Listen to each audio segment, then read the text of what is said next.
Hello everyone, देखिए अब question number 3.13 करते हैं। देखो इसमें क्या कहता है आपको, कहता है explain clearly with the examples the distinction between. मतलब क्या बताना है आपको, यहाँ पर डिफरेंस बताना है विद एग्जांपल। देखो क्या कहता है आपको, कहता है first of all A part में क्या कहता है magnitude of displacement sometimes called distance. अब देखो मैग्नीट्यूड ऑफ डिस्प्लेसमेंट को आपको बताना है, ठीक है, क्या होता है, और and the total length of the path covered by the particle over the same interval. मतलब सिंपल सी ये कहानी यहाँ पर क्या कहता है, डिस्प्लेसमेंट और टोटल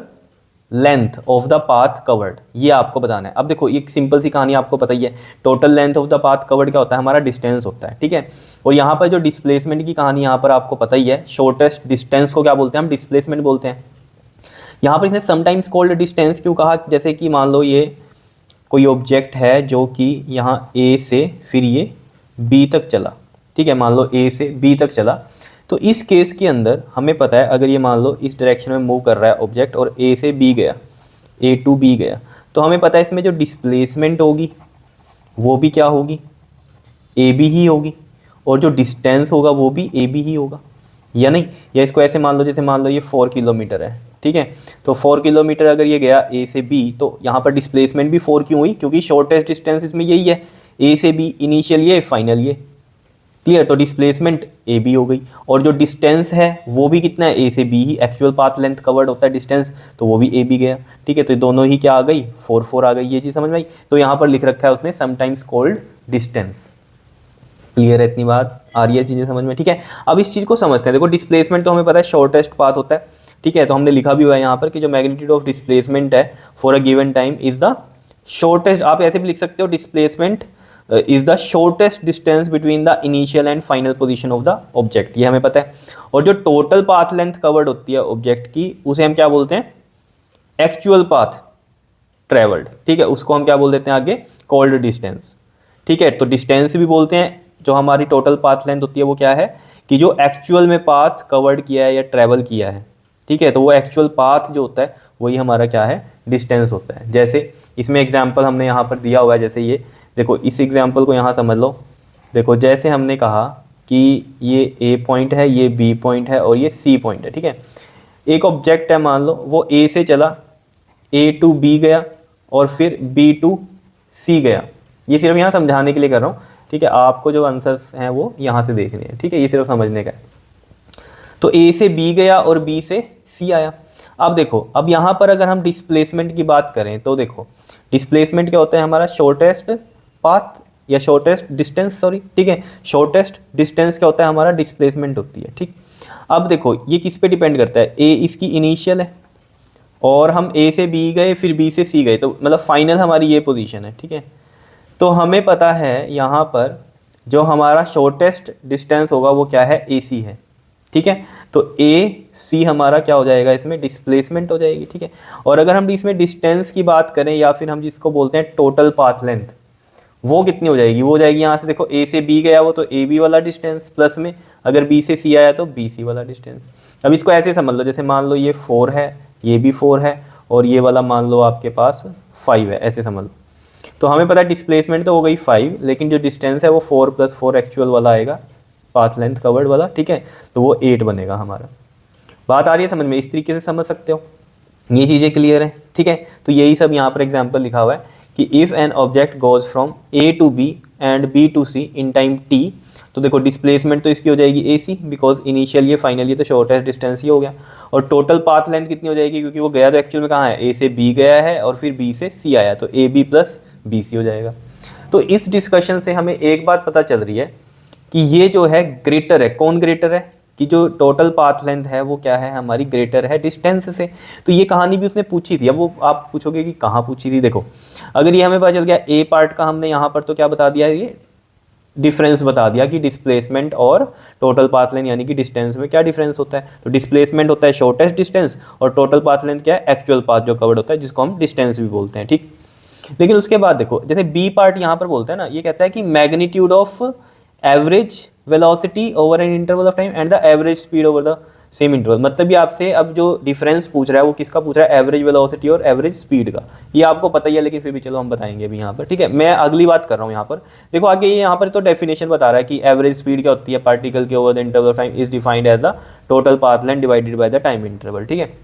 ये तो ये कहानी है। लेकिन अगली बात देखो, कहता है शो करो बोथ ए और बी में, मतलब ए और बी पार्ट दोनों, यानी कि यहाँ पर डिस्टेंस और डिस्प्लेसमेंट की कहानी है, यहाँ एवरेज स्पीड और एवरेज वेलोसिटी की कहानी है, इन दोनों में आपको क्या एक्सप्लेन करना है। कहता है जो सेकंड क्वांटिटी, अब देखो सेकंड क्वांटिटी यहाँ क्या है, देखो पहली है डिस्प्लेसमेंट और सेकंड क्या है यहाँ टोटल पाथ लेंथ। तो ये कह रहा है जो सेकंड क्वांटिटी है वो आइदर या तो ग्रेटर होगी या इक्वल होगी फर्स्ट वाली से। मतलब इस केस में अगर हम बात करें तो टोटल पाथ लेंथ या तो इक्वल टू डिस्प्लेसमेंट हो या ग्रेटर हो जाए टोटल पाथ लेंथ डिस्प्लेसमेंट से, ये कह रहा है। या फिर यहाँ पर बी पार्ट में कह रहा है कि यहाँ ये फर्स्ट है और एवरेज स्पीड हमारी सेकंड है, तो ये सेकंड क्वांटिटी कह रहा है कि एवरेज स्पीड या तो इक्वल हो जाए एवरेज वेलोसिटी की या फिर एवरेज स्पीड इसके ग्रेटर हो जाए, तो ऐसा कुछ आपको बताना है। कहता है when is the equality sign true, यानी कि इक्वल कब होंगे, और ये for simplicity consider one dimensional motion की बात कर रहा है। अब देखो सिंपल सी कहानी ये समझो, उसने यहाँ बी पार्ट में आपसे सिर्फ ये डिफरेंस पूछा यहाँ तक, ठीक है, average velocity, average time, average speed का और एवरेज वेलोसिटी का, ठीक है।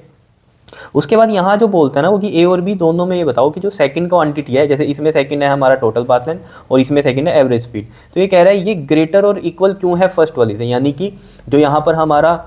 टोटल पाथ लेंथ है वो ग्रेटर और इक्वल डिस्प्लेसमेंट के कैसे है, और जो हमारा यहाँ पर सेकंड क्वांटिटी कौन सी है, एवरेज स्पीड ग्रेटर और इक्वल कैसे है एवरेज वेलोसिटी से, ये आपसे पूछ रहा है, ठीक है। तो ये चीज़ हमने यहाँ पर, अगर हम फर्स्ट की बात करें इसमें, तो यहाँ पर हमसे पूछा टोटल पाथ लेंथ ग्रेटर और इक्वल क्यों है डिस्प्लेसमेंट के, तो ये चीज़ हमने यहाँ पर देख ही ली है। अब देख लो ना, ये ए बी का डिस्टेंस प्लस में बी सी का डिस्टेंस मिलके क्या कर रहा है, ये ग्रेटर ही है ए सी से। तो यहाँ पर देखो from the above we note that the total path length A B plus B C is greater than the displacement A C, यानी कि सिंपल सी कहानी ये है, ए बी प्लस में बी सी जो है वो ग्रेटर है ए सी से, ठीक है। अगर हम सिंपल सी बात करें तो ये चीज़ हमने यहाँ पर देख ली, ठीक है, यही पूछा था। दूसरा क्या पूछा था वो कि इक्वल भी हो, मतलब कि जो सेकंड क्वांटिटी है टोटल पाथ लेंथ ये इसके इक्वल भी हो, तो ये कब हो सकता है, देखो ये कब हो सकता है, जैसे मान लो ये मैंने कहा कि ये ए से बी, ये तो यही एग्जाम्पल है जो मैंने अभी समझाया था आपको, यही था ना, ए से बी जा रही है कोई चीज़ तो डिस्प्लेसमेंट भी उतनी ही होगी, क्योंकि इसका शॉर्टेस्ट जो पाथ होगा वो यही है एक्चुअल में, यानी कि शॉर्टेस्ट डिस्टेंस एक्चुअल वाला ही है, क्योंकि ए से बी जा रहा है तो ये वन डायमेंशनल मोशन होता है स्ट्रेट लाइन का, तो इस केस में हमेशा डिस्प्लेसमेंट और डिस्टेंस इक्वल ही होता है। मान लो ए से बी गया तो इस केस में डिस्प्लेसमेंट भी 4 ही रहेगी और डिस्टेंस भी 4 रहेगी, क्यों, क्योंकि एक्चुअल पाथ लेंथ भी यही कवर्ड है और शॉर्टेस्ट पाथ भी यही है, इस केस में तो कुछ और बनता ही नहीं है शॉर्टेस्ट, ठीक है। तो ये स्ट्रेट लाइन की कहानी में होता है, तो ये हमने यहाँ लिख भी दिया है, if there is in motion of an object in one dimension that is along a straight line then the displacement is equal to क्या हो जाती है हमारी, डिस्टेंस के इक्वल हो जाती है, यहाँ पर लिखा हुआ है, यानी कि displacement is equal to the distance, या फिर हम टोटल पाथ लेंथ कवर्ड बोलते हैं डिस्टेंस को, ठीक है। अब बी पार्ट में हम देखो, अब इस चीज़ को क्लियर कट समझना है, यहाँ से ये जो है कहानी ये दोनों के लिए पूछ रहा था हमसे, तो हमने पहले की तो बता दी इसमें ग्रेटर और इक्वल क्यों है टोटल पाथ लेंथ डिस्प्लेसमेंट से। अब बी पार्ट में पहले हम इसमें डिफरेंस बताएंगे एवरेज वेलोसिटी और एवरेज स्पीड में, तो एवरेज वेलोसिटी हमें पता ही है डिस्प्लेसमेंट अपॉन में टाइम होती है, और एवरेज स्पीड क्या होती है, टोटल पाथ लेंथ अपॉन में टाइम, यानी कि डिस्टेंस अपॉन में टाइम होती है, ठीक है। तो इसी एग्जाम्पल में अगर हम देखें तो डिस्प्लेसमेंट ए सी थी हमारी, तो ए सी बाई टी हो गई, यहाँ पर टाइम टी लगा, मान लो इसको ए से बी और बी से सी आने में कितना टाइम लगा टी, तो ऑब्वियस सी बात है ये मत समझना कि अब यहाँ से यहाँ जाने में टाइम अलग लगेगा, समझ रहे हो, यहाँ से यहाँ जाने में, क्योंकि एक्चुअल में तो वो ए से बी जा रहा है, बी से सी जा रहा है, ठीक है ना, और कितने टाइम में जा रहा है वो टी टाइम में जा रहा है। तो अगर वो टी टाइम में जा रहा है तो ऑब्वियस बात है डिस्प्लेसमेंट चाहे शॉर्टेस्ट डिस्टेंस है पर वो एक्चुअल में थोड़ी गया है ए सी में, वो तो हम बता रहे हैं कि डिस्प्लेसमेंट होता है शॉर्टेस्ट पाथ या शॉर्टेस्ट डिस्टेंस, लेकिन टाइम तो उतना ही लगेगा ना, जब मान लो यहाँ से कार चली कोई, यहाँ पहुँची फिर यहाँ आई,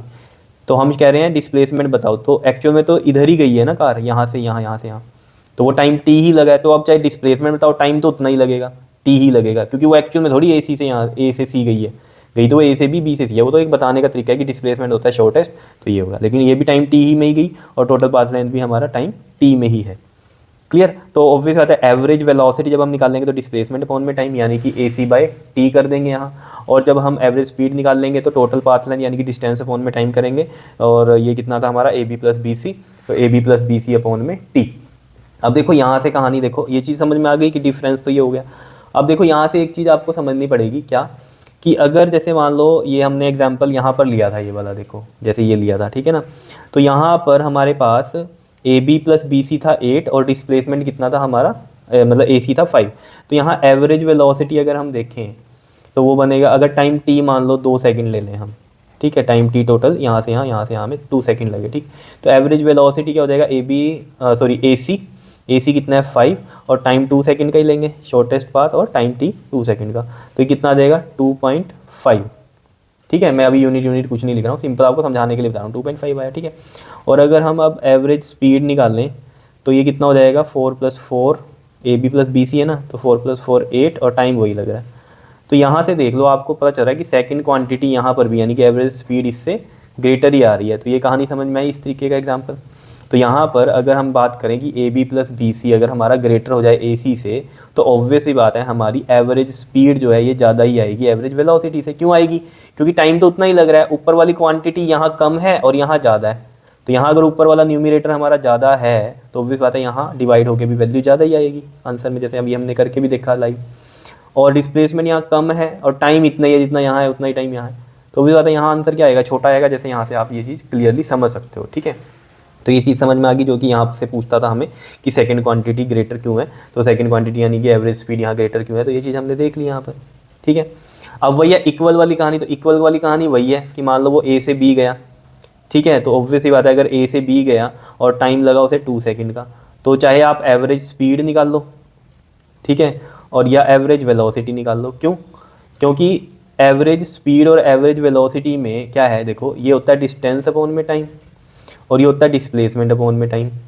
तो डिस्प्लेसमेंट भी यहाँ कितनी है 4 ही है, टाइम 2 सेकंड है, तो 2 आंसर आ रहा है। और यहाँ अगर डिस्टेंस की बात करें तो भी 4 है और टाइम 2 ही है, तो भी 2 ही आंसर आ रहा है। तो मतलब एवरेज वेलोसिटी और स्पीड यहाँ इक्वल रहेगी, कौन से केस में, वन डायमेंशन के यानी कि स्ट्रेट लाइन के केस में। जैसे हमने कहा था डिस्प्लेसमेंट और डिस्टेंस इक्वल यानी कि टोटल पाथ लेंथ, तो उसी तरीके से हमारे फिर एवरेज स्पीड और एवरेज वेलोसिटी भी क्या हो जाएंगे, इक्वल हो जाएंगे वन डायमेंशन में। क्लियर है, इतनी बात बता दो, कोई दिक्कत है तो ठीक है, इजी है। तो ये चीज़ें आपको क्लियर करनी है, क्वेश्चन को बड़ा देख के आपने घबरा नहीं जाना है, बहुत ही ईजी है, ठीक है। मेन है यहाँ से जो ये कहानी पूछता है वो दोनों के लिए पूछता है, तो हमने पहले A पार्ट में उसी चीज़ को एक्सप्लेन कर दिया, फिर हमने B पार्ट में भी उस चीज़ को एक्सप्लेन किया, यहाँ ग्रेटर वाली कहानी और यहाँ इक्वल वाली कहानी। क्लियर है, इतनी बात बता दो, कर लोगे इसको, ठीक है। तो मैं एक बार आपको ये सारा दिखा देता हूँ, जिसका कुछ रह गया वो नोट कर सकता है अच्छे से, ठीक है, कर लोगे इसको। ओके जी, थैंक यू।